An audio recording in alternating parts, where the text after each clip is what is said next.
Welcome to another edition of the All Out Leadership Podcast. We are in the archive reviews this month.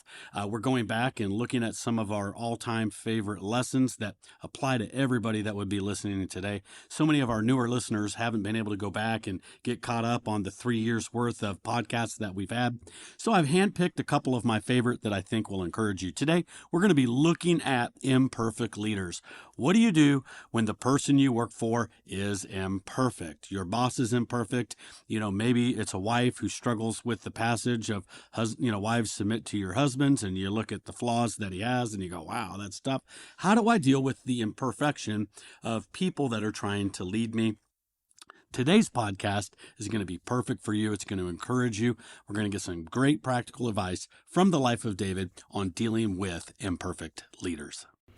Welcome to the All Out Leadership Podcast, hosted by Pastor Eric Lawson, where each episode is uniquely designed to help you live all out by bringing you practical leadership from a biblical perspective delivered in 10 minutes or less. So whether you're a business leader, serving in ministry, or simply looking to grow in your leadership, this podcast is for you. Before we dive into this week's topic, make sure to subscribe to the podcast and download the show notes at ericlawson.com/podcast. And while you're at it, feel free to share the content on social media. Now, let's join Pastor Eric for this week's conversation. Welcome to another edition of the All Out Leadership Podcast. We've been looking at David and the opportunity that he had to cut some corners, literally with Saul, his leader. He had cut the corner of his robe. His conscience had bothered him. And I find the mark of a great leader is they have a conscience. And when they make mistakes, and they will make mistakes, we all make mistakes, but does it ever bother you? Does it catch up with you? And that's what I see about David. He had a tender conscience, and he dealt with his mistake. And so he had this opportunity, and he cut the corner of Saul's robe, which we looked at last week, how that's really undermining your leader. Now, why does God allow these imperfect leaders inside of our life? I want to make a statement. Imperfect leaders perfect us. God allows imperfect leaders to perfect us. Now, when I think of a perfect leader, I think of Jesus. When I think of imperfect leaders that led Jesus, it was his parents. His parents went to Jerusalem. Jesus was 12 years of age. They got caught up in the hustle and bustle. They started traveling back, and the Bible says that after a day, they realized Jesus was not in their company, and then it took another few days to find Jesus. So 3 to 4 days had passed until they found Jesus. Look, that's called bad parenting. When you forget Jesus, like you got an assignment, God the Father says, hey, I'm going to trust you with my son. Could you take care of him? And you lose him. Now, before we get judgmental towards Mary and Joseph, we've all misplaced Jesus. How many times have we gone more than 3 days and realized Jesus wasn't in our midst because we just were too busy for God? So let's not get too harsh on them. But when they came back to Jerusalem, they find Jesus in the temple, dialoguing with the Pharisees. Listen to this statement. That his mother goes, why did you do this to us? And I find that interesting. She blamed Jesus. How many things are we blaming other people for that is actually our fault? Because it is much more enjoyable to blame others than take ownership. In Luke chapter 2, verse 50, but they did not understand the statement which he spoke to them, that I must be about my Father's business.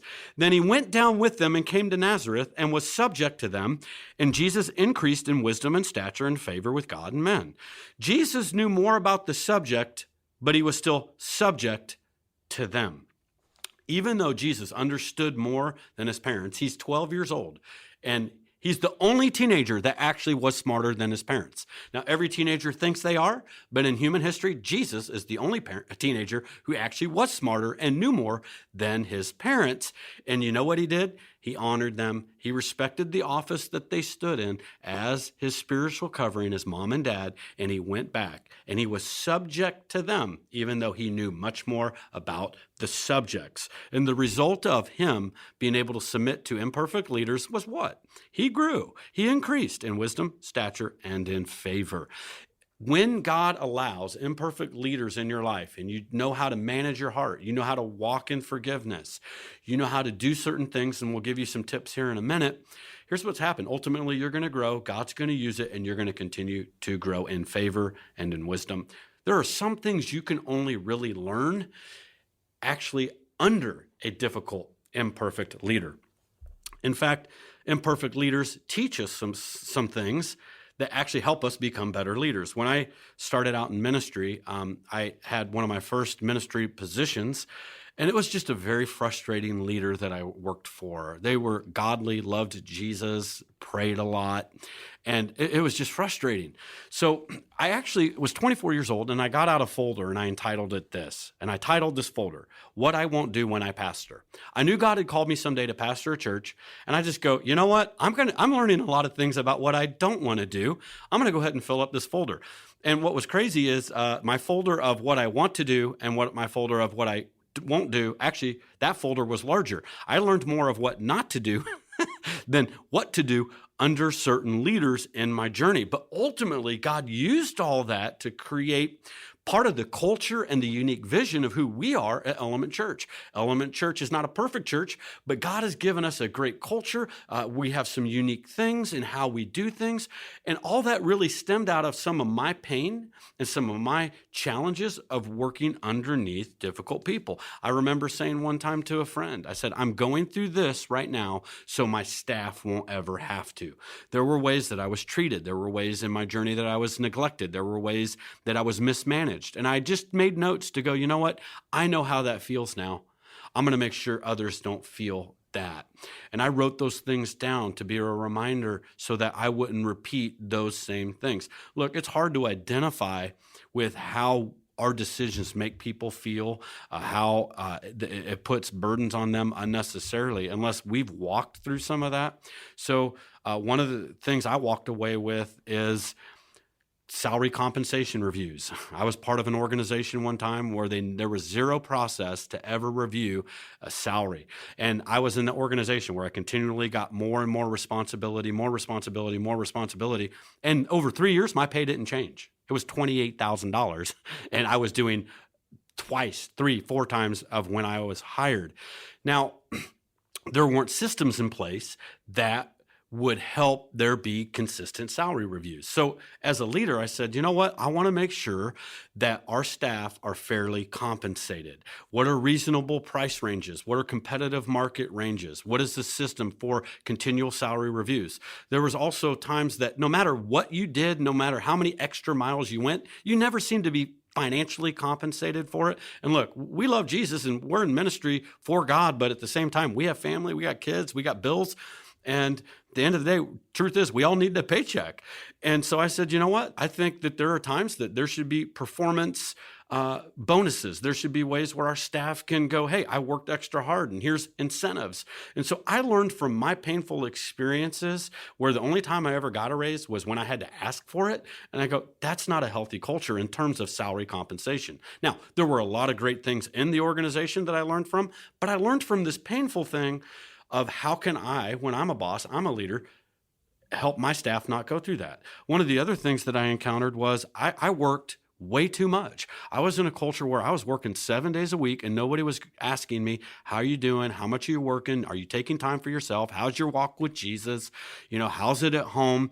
I was just work. And the only thing that was ever celebrated was work. And I go, that's not a healthy culture. So I go, I'm going to learn from that. So I remember one of the first times I actually threatened to fire somebody at Element Church that was on staff was because they would work on their day off. And this person continually worked. And I said, look, I love you so much that I'm going to let you go if you keep working on your day off. I want you to go home, love your wife, be a dad, and you go home and take care of your family. Because if everything's going well at home, everything will be well here at your job. Take your days off and know how not to be a workaholic. And so I learned that from my own painful experience. There wasn't somebody watching over me, taking care of me. And honestly, there were times I was abused. I remember being 20, 21 years old, working on a staff, and I was literally working 70 hours a week. I was in Bible school. I was volunteering in the youth ministry on Wednesdays. I was volunteering on Sunday youth ministry. I was volunteering on the bus ministry on Saturday, and I was working 70 hours a week for salary, and my pay, actually, I figured it out one time. It came to $2.43 an hour. And I go, that ain't fair, and I learned from that one too. Great place, great church, great organization. There were just some oversights, and there were just a few blind spots, all right? Don't throw the baby out with the bathwater. There were many great things about that church that were better than the few things I was going through, but I learned from it, and here's the deal. My pain is your gain. I tell my staff, my pain is your gain. I went through pain, so it's your gain today. God allowed Saul over David because it ultimately made David a greater king because of the failures of the person above him. Now, cover your leader's weakness. Cover your leader's weakness. Genesis chapter 9, verse 22, it's the story of Noah. After the flood, he builds a vineyard and he just got a little too excited about the harvest, and he got drunk, and the Bible says that he was naked inside of his tent, because that's what drunkenness does. It causes you to make a lot of dumb decisions that you always wake up regretting, and that's what happened with Noah. And Ham, the father of Canaan, saw the nakedness of his fathers, and he told his two brothers outside. But Shem and Japheth took a garment, laid it on their shoulders, and went backward and covered the nakedness of their father. Their faces turned away, and they did not see their father's nakedness. They did not go out as Ham did and go out and talk about his father's flaws. Ham was a ham because he exposed his father's nakedness. It's a privilege to get close enough to your leader to see your leader's flaws. And every leader looks great from a distance, but when you get up close, that knight in shining armor just turns out to be Shrek in some armor, all right? The closer you get to your leader, you're going to realize they're just a human, they're just a broken vessel that Jesus uses, okay? So it's a privilege to get close enough to your leader to see their flaws. Are you mature enough to manage that inside of your own heart? Or do you go out and to undermine your leader and talk about your leader's flaws? Look, when you get bent out of shape because your leader has flaws and shortcomings and inadequacies, it tells me you put too much hope in your leader and not enough hope in Jesus. Jesus is the only leader without flaws and the only leader that won't disappoint you. So, can you manage that inside of your heart?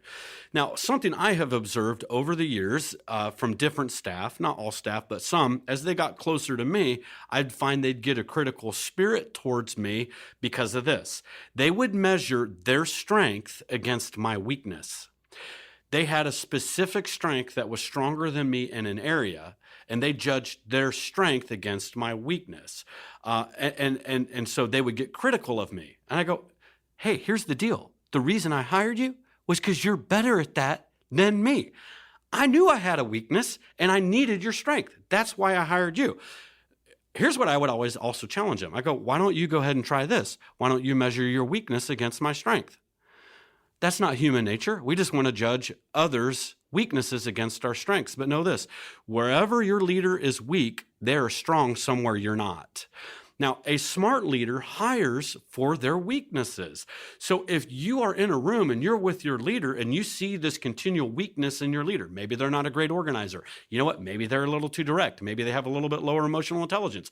Maybe they aren't great people persons. Here's the deal. Chances are, if you're the people person and they're not, they knew that. That's why they hired you, because they hired you for their weakness. Don't judge your leader's weakness against your strength. Don't forget, they have a strength that's greater than your weakness. And so we need one another. So just a few practical tips on how you can navigate inside of your heart when God allows difficult leaders over you. Next week, we're going to look at confrontation. Do you confront? Do you not confront? If you do, what do you say? How do you say it when you have difficult leaders above you? See you next week. Thank you for joining us on the All Out Leadership Podcast. We hope you gained new biblical insight that challenged you to grow in your leadership. If you've enjoyed this week's episode, we would love your help in getting the content out farther. You can help by subscribing to the podcast at ericlawson.com/podcast and telling others about it. Next week, Pastor Eric will be back with another episode. So until then, we hope you have a great week being an all-out